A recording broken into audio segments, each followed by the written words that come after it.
As 3 perguntas. Como descobrir e dominar o poder dentro de você? Dom Miguel Ruiz e Barbara Harris. Este não é um audiobook da obra, nem dispensa a leitura do livro. É uma análise em que posso fazer ilações, comparações ou exemplificações com quaisquer eventos da política do dia, da cultura ou atualidades. Dom Miguel Ruiz é um professor espiritual. Ele ensina a filosofia tolteca e suas obras já venderam mais de 10 milhões de exemplares nos Estados Unidos apenas. A coautora desta obra, Barbara Harris, é terapeuta espiritual. Foi aluna de Dom Miguel e também se dedica a escrever e ensinar sobre a sabedoria tolteca. Nesta obra, eles convocam o leitor a examinar seus pensamentos e ideias sobre quem você é, sobre o que é realidade e sobre o que é o amor. E nessa investigação convida a refletir sobre o quanto temos contribuído para aumentar e criar nosso sofrimento, nossa superação. E assim, eles dedicam esta obra àqueles que escolheram serem os heróis de sua própria história, aos que ousaram não permitir serem guiados pelo medo, aos que agem com coragem e aos que usam suas palavras para entregar mensagens de amor e respeito. E havia assim então um certo senhor que conduzia sua carroça numa estrada num dia de chuva. Em dado momento, uma das rodas se quebrou. Enquanto estava ali, lutando com a roda na chuva e na estrada lamacenta, um menino que morava ali perto, passando apressado, viu o velho em apuros e começou a ajudar o pobre senhor. Enquanto trabalhava na roda, o garoto contava ao velho sobre seu sonho de descobrir o mundo, de conhecer a vida, de compreender seus mistérios. O trabalho feito, o velho da carroça não achou sequer uma moeda para dar ao garoto e ofereceu então ao menino pagá-lo com 3 pérolas de sabedoria.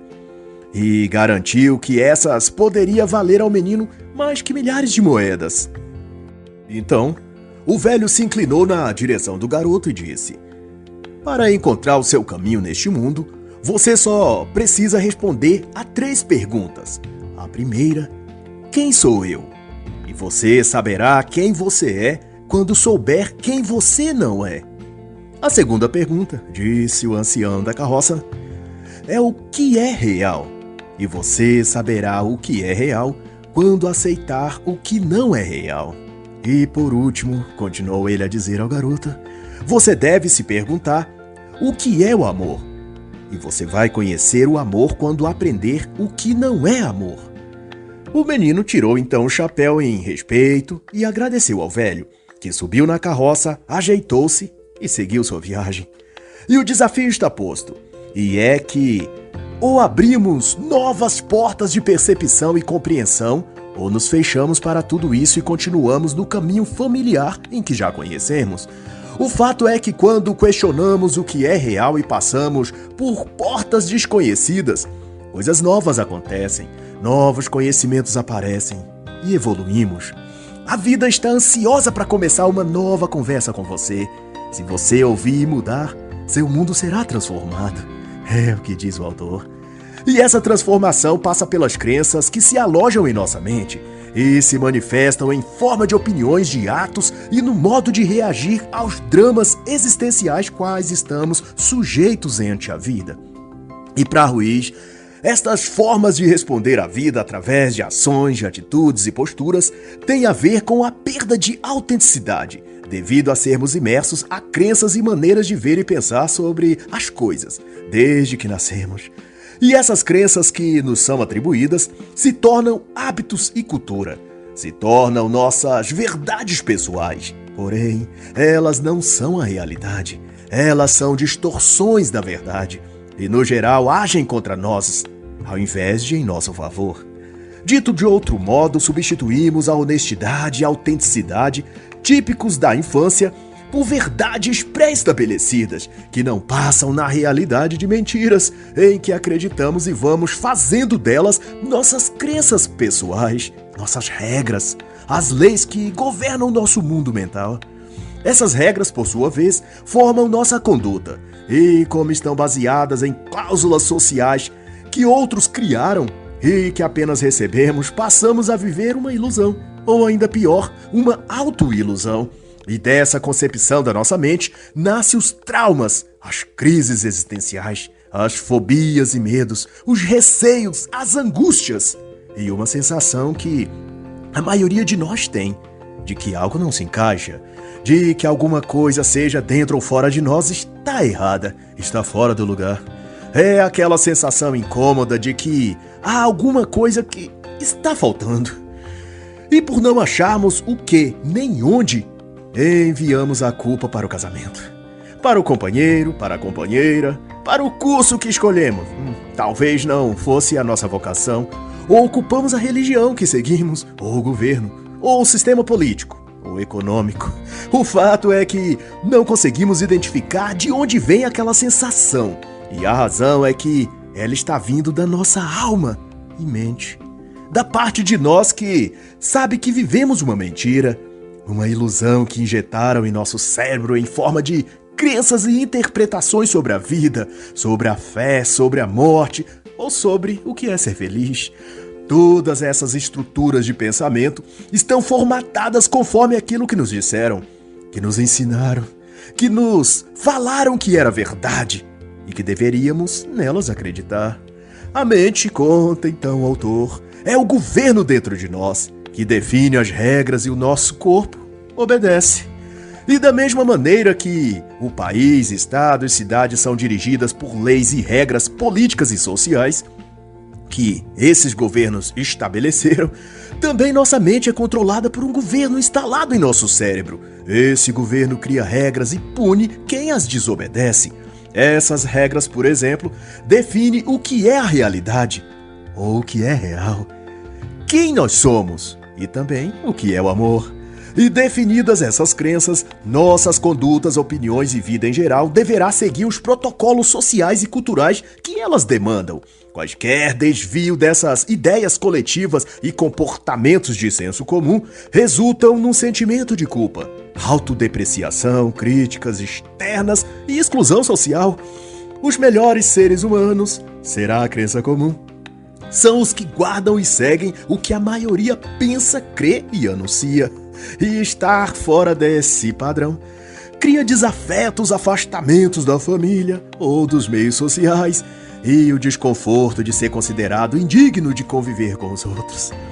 Assim, as 3 questões essenciais que podem trazer libertação desses paradigmas coletivos são propostos pelos autores aqui em forma das seguintes perguntas: quem sou eu? O que é real? E o que é o amor? E então surge a primeira pérola. Quem sou eu? E Miguel Ruiz propõe que, geralmente, podemos achar que sabemos sobre nós mesmos. Tudo o que há de se saber. Quem somos, do que gostamos, o que queremos. Mas a verdade é que não sabemos. E isso só vem à tona quando passamos por certas situações e, diante daquilo, temos determinadas ações e posturas que surpreendem até nós mesmos. E nos levamos a dizer que não imaginávamos que pudéssemos ser tão fortes ou tão determinados. Ou o contrário, desabamos emocionalmente, mais do que pensávamos que nos abalaríamos em situação assim. Às vezes, em situações extremas ou imprevistas, é que fica revelado até para nós mesmos o quanto somos ou fortes ou fracos, ou motivados, ou então passivos e frustrados e nem sabíamos. É em momentos de conflitos, de tensão ou de dificuldades que vem à tona uma faceta de nós que não conhecíamos, nos dando a perceber que nem sempre os valores e ideais que proclamamos, que são aqueles que estão dentro de nós ou que irão se manifestar no momento de aflição ou desafio, seja realmente assim. E de onde isso vem? De onde surgem? Onde estavam essas ações e prepostos que se manifestam inesperadamente? A verdade é que sempre estiveram em nós. Eles vêm das crenças e sentimentos que há alojado dentro do nosso ser. Eles são parte de nós, aquilo que também somos, ou que aceitamos ser. E para Ruiz, quando perguntamos quem sou eu, Damos o primeiro passo para a verdade e para a autenticidade por consequência. E, de acordo com o autor, esse eu que há em nós é resultado de tudo que foi projetado sobre nós ao longo da vida. Somos um reflexo das coisas que nossos pais, amigos, família, professores nos disseram desde que nascemos. Você é tão inteligente. Você é burro. Você é desobediente, rebelde. Você não presta atenção em nada. É desatento. Você é bom. Você é mau. Nessa medida, somos resultado das opiniões que deram acerca de quem éramos, ou de quem seríamos no futuro, ou principalmente de quem deveríamos ser. Aquele homem ou mulher que pensasse, sentisse ou se comportasse de determinada forma. E crescemos assim, como espelho refletindo as expectativas e anseios dos outros, daquilo que esperavam que fôssemos. E essas histórias que ouvimos dos outros sobre nós, sobre quem deveríamos ser, molda de fato aquilo que nos tornamos, porque passamos a repetir essas histórias para nós mesmos e a acreditar nelas. Daí, quando temos de dizer ou pensar sobre quem somos, nos espelhamos nos termos e definições que escutamos desde a infância sobre nós, sobre quem éramos e sobre quem deveríamos ser.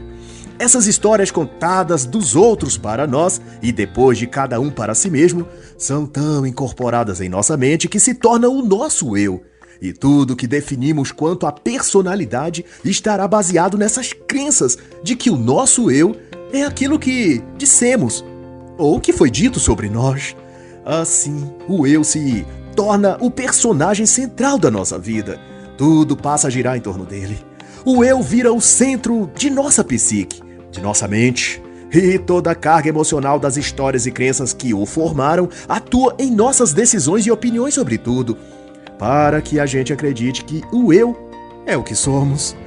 Mas então, se não somos isso, o que somos então? E do ponto do autor, para sabermos quem somos, precisamos compreender quem não somos. E nesse ponto Dom Miguel vai esclarecer que o eu não é o que você é. A mente é o que pensamos que somos, até decidirmos o contrário. O comportamento segue a crença, diz ele também.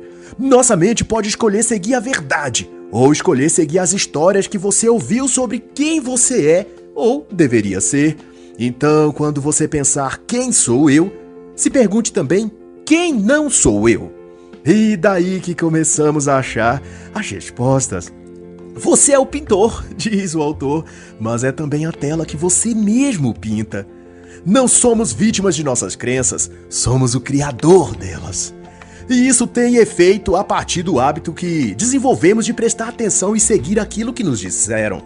Na infância, isso é fundamental para aprendermos, mas acabamos levando esse comportamento para toda a vida de adulto.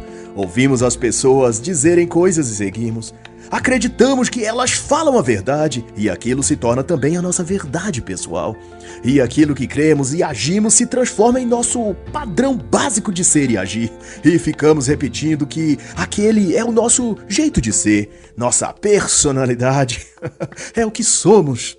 Mas aquilo que somos está definido com base no que fazemos, e o que fazemos, por sua vez, baseia-se no que nos disseram, e damos a elas atenção bastante para incorporarmos em nossos atos e ações e pensamentos todo aquele modo de agir e de crer. Atenção, memória e imaginação é o que fundamenta a construção do nosso eu, de acordo com o autor. A atenção usamos para concentrar as informações que vemos e ouvimos sobre nós, ou sobre a vida, ou sobre as pessoas, e vamos aprendendo como nos comportar. A memória serve para armazenarmos essas instruções e agirmos no modo automático, porque essas informações foram registradas há muito tempo em nossa mente e cérebro.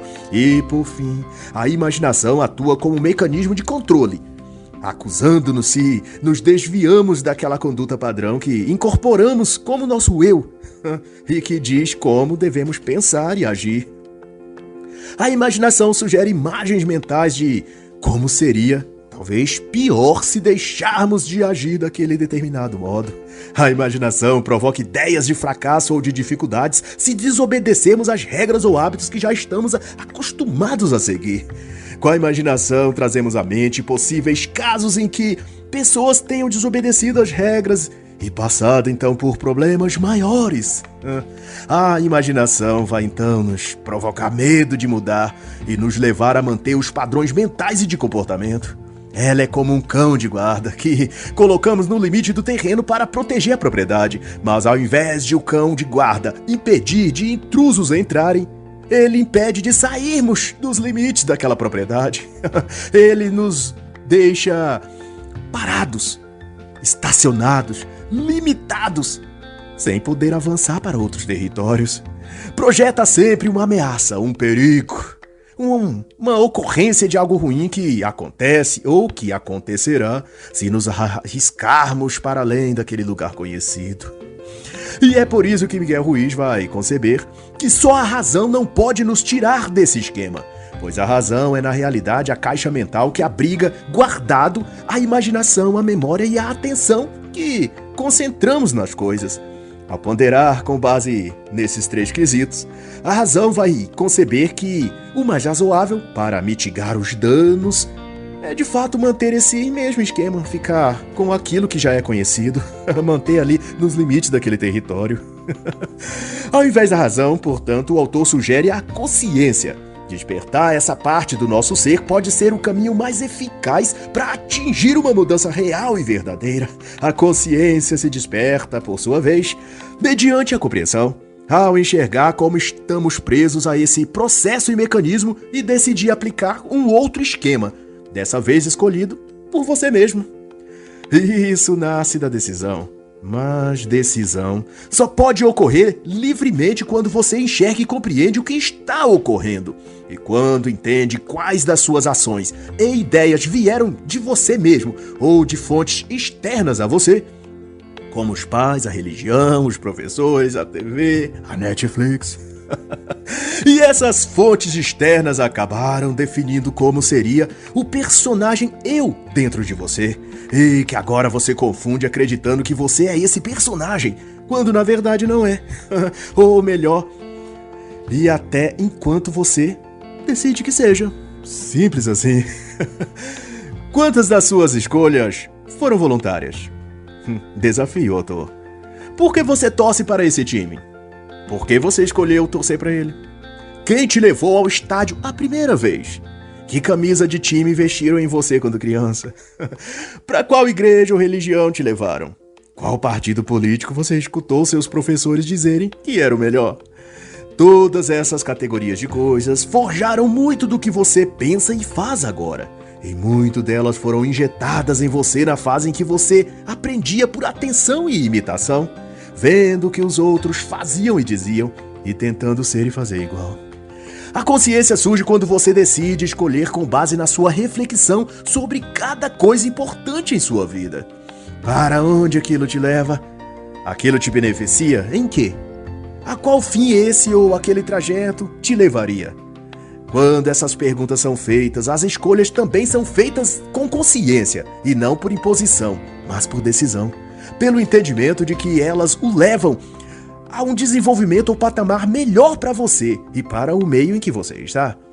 O nome disso é consciência. Você é fruto dessa consciência. Só isso você pode ser. Só isso pode ser você. O que você é. E simplesmente porque decidiu ser. E a segunda pérola, então. O que é real? E para Ruiz, saberemos o que é real quando aceitarmos o que não é real. A chave disso é a consciência da verdade, que segundo o autor tem a ver com olhar para si mesmo, não como um produto da vida, como aprendemos a fazer, mas como um criador da vida, não como uma vítima das circunstâncias. Ao mudar essa perspectiva, nos conscientizamos que somos os artistas a pintar a nossa vida. Ao fazer a pergunta "o que é real?", diz Miguel Ruiz, desafiamos as informações que estão em nossa mente e que criaram as imagens que temos da realidade, sobre quem somos e sobre o que é a vida.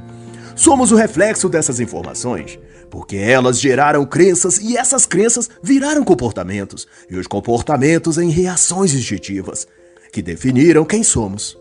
ou quem acreditamos ser. Decorrendo disso, tudo aquilo que chamamos então de nossa realidade. A mente, ensina então Dom Miguel, é um reflexo espelhado do que é real.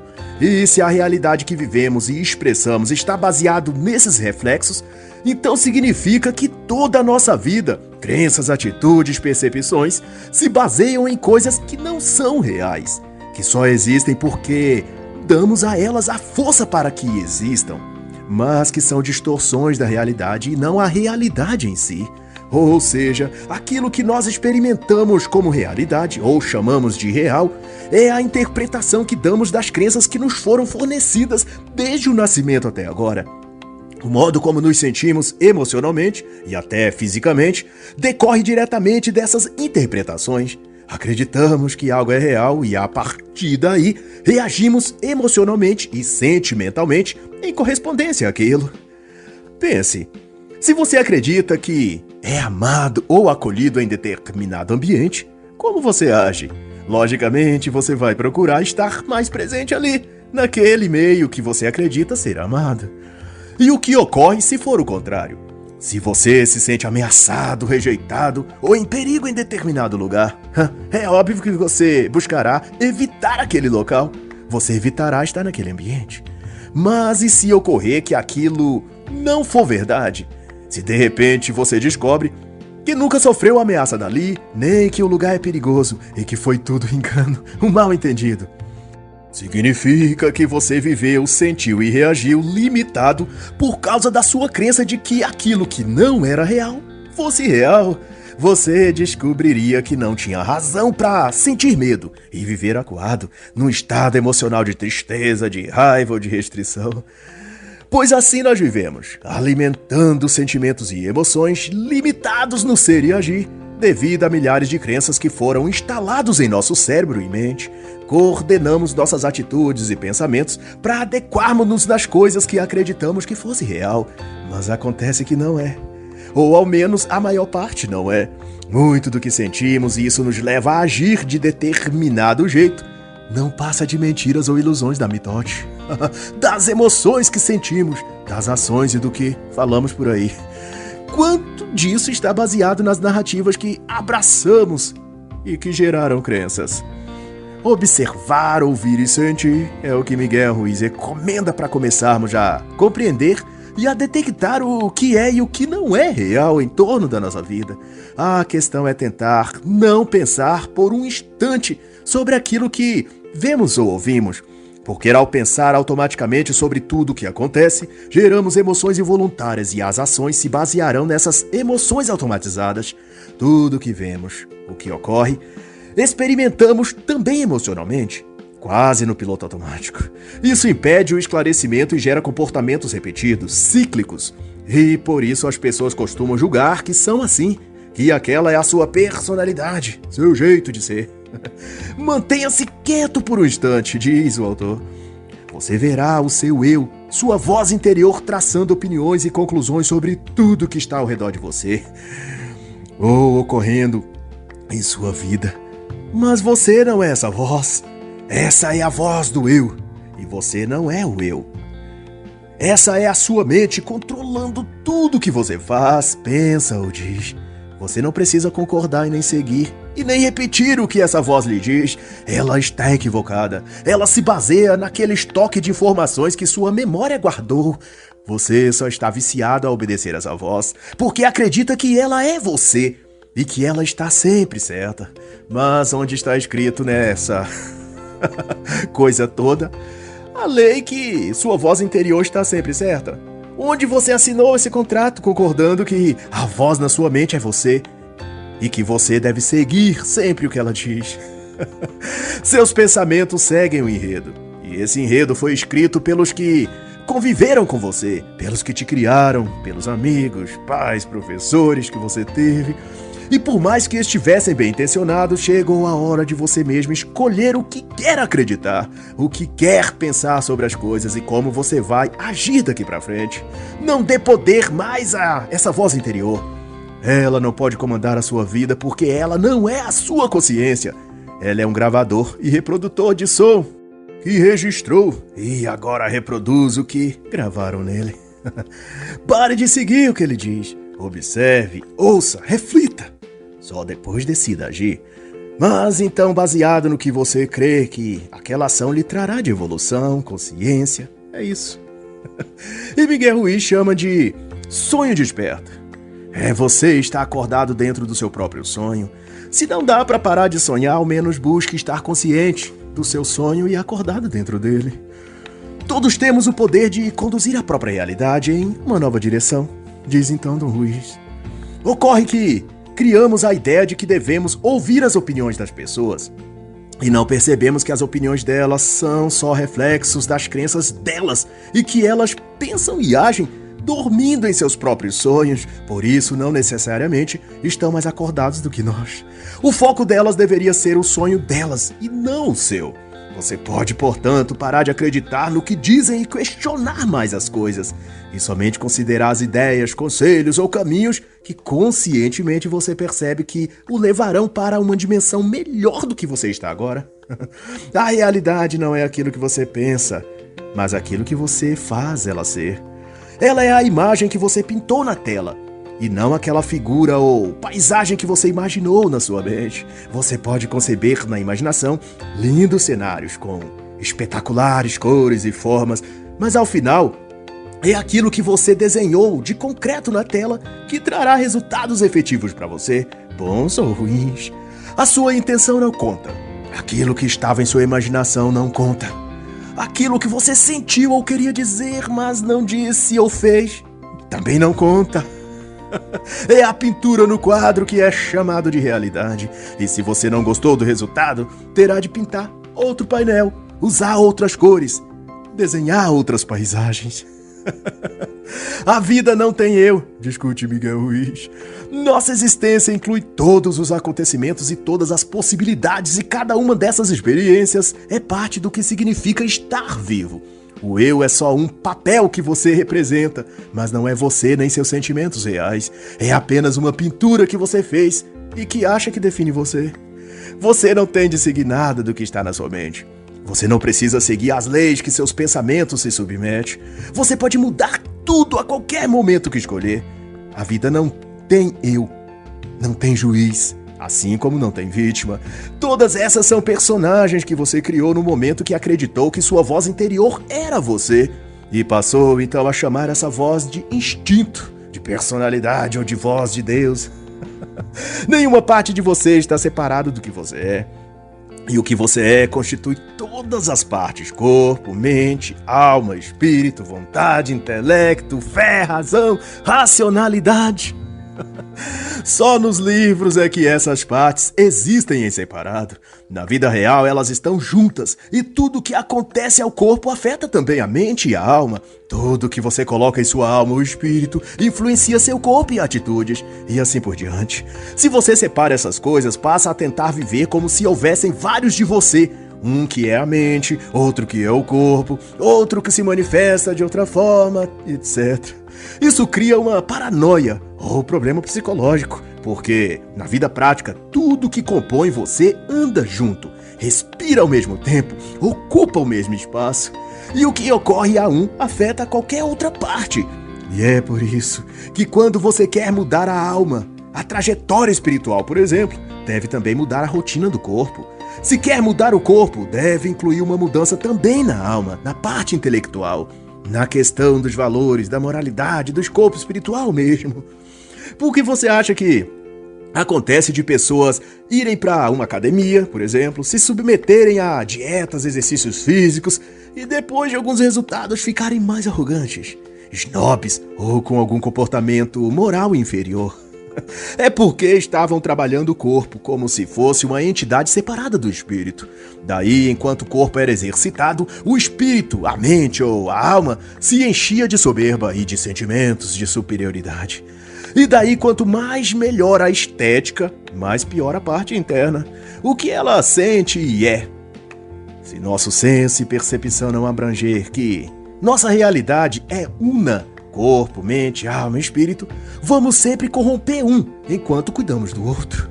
Se você passou a treinar na academia, passe também a ler livros. Se você começou a estudar, tire um tempinho também para fazer um exercício físico, caminhar, correr, brincar com o cachorro. Pensamento e comportamento devem sempre caminhar juntos. O comportamento toca a vida física interior e o pensamento corresponde à vida mental, ao que está por dentro. Significa, então, que ambos têm de estar caminhando na mesma direção, se você quiser uma vida real e evitar aqueles frequentes traumas ou conflitos internos de que tantas pessoas se queixam por aí. De perderem o sentido da vida, de não terem razão, motivação ou de sentirem-se tão vazias, de não conseguirem concluir nada que começam, de auto-sabotarem-se, etc, etc, etc. E de tal que Miguel Ruiz ensina, então, em outras palavras, mas aqui eu uso os termos meus, que o relacionamento mais importante que temos na vida não é romântico, entre homem e mulher, por assim dizer, ou entre pais e filhos, mas o relacionamento mais importante é entre corpo e mente. Se não estiverem sintonizados, coordenados e em total comunhão, estaremos sempre a travar uma guerra interna, e que decorrerá todas as coisas já ditas antes: falta de motivação, autossabotagem, desânimo psicológico, perda de sentido existencial.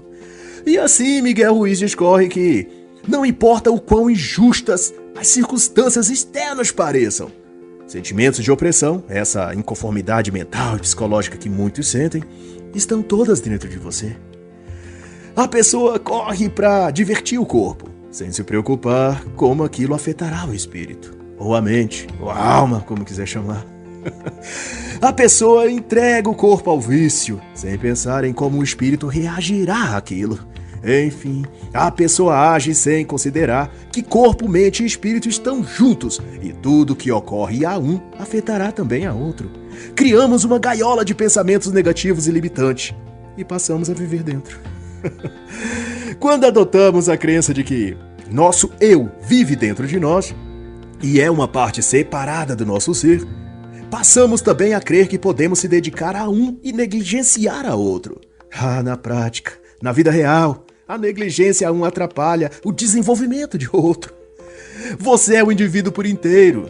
Cada região em seu corpo, mente ou espírito compõe o mesmo você. E tudo isso é o que você é realmente.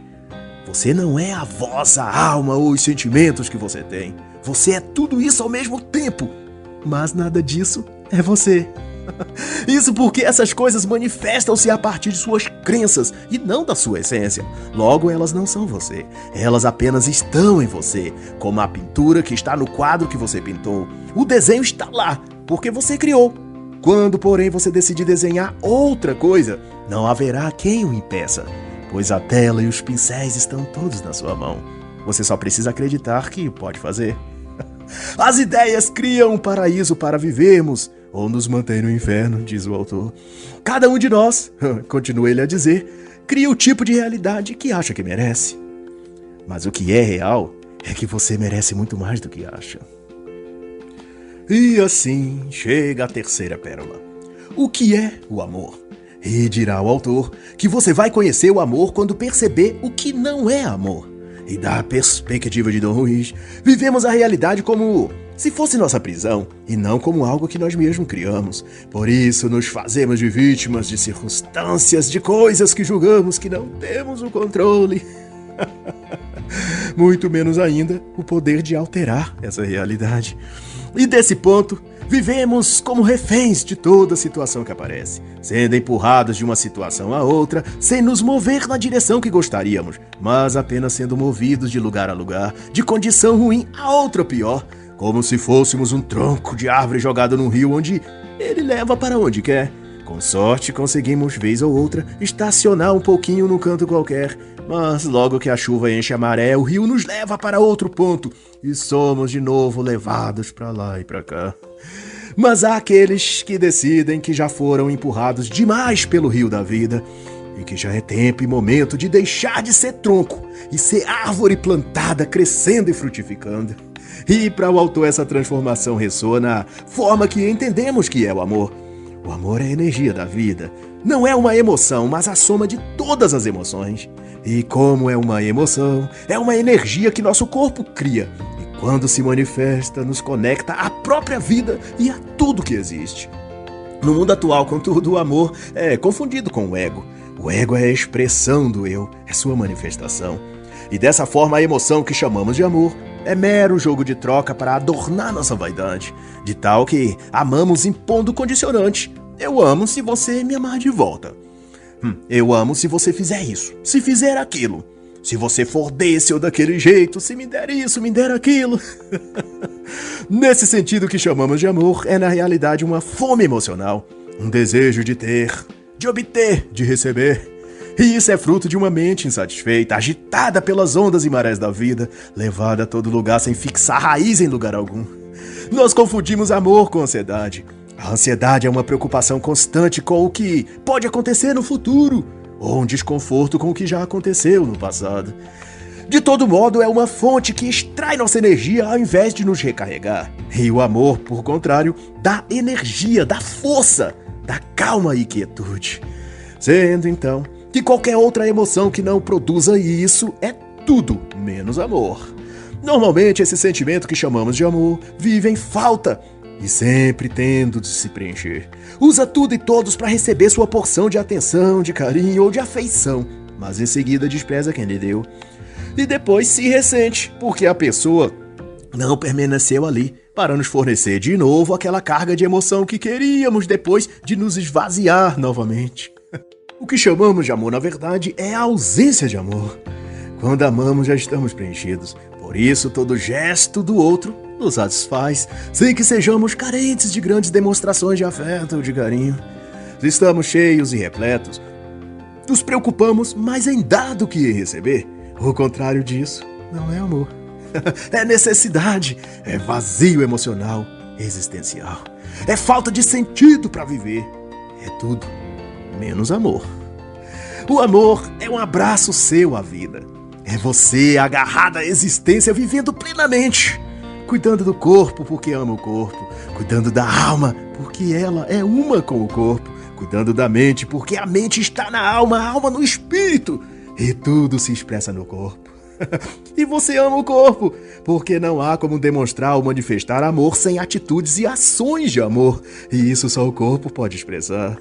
O que chamam de amor, na verdade, é um feitiço que impede o amor. Porque se trata de uma crença em que só podemos amar se... E é esse se que impede de o amor se tornar real em nós. Quando condicionamos o amor a cláusulas de que ele só pode existir ou manifestar-se se isso, se aquilo. Se também nos amarem, ou se também formos retribuídos dessa ou daquela forma. Então o amor não é real. Queremos amar e sermos amados, mas estamos o tempo todo tentando reescrever o que é o amor. O amor só acontece se permitirmos que ele seja o que é, mesmo que signifique que não receberemos esse amor de volta. Quando o amor se manifesta, ele não quer ser retribuído. Ele só quer transformar por onde passa. Outra coisa além disso, não é amor. Isso pode até não parecer justo, mas as coisas reais e verdadeiras quase nunca parecem justas. Elas só são o que são. E é por isso que muitos não gostam do que é real e preferem então a fantasia, porque sentem que podem ficar em desvantagem, dar e não receber, compartilhar e não ter de volta. Ou seja, o amor que queremos dar é uma rede que usamos para capturar os sentimentos dos outros e extrair toda a energia deles.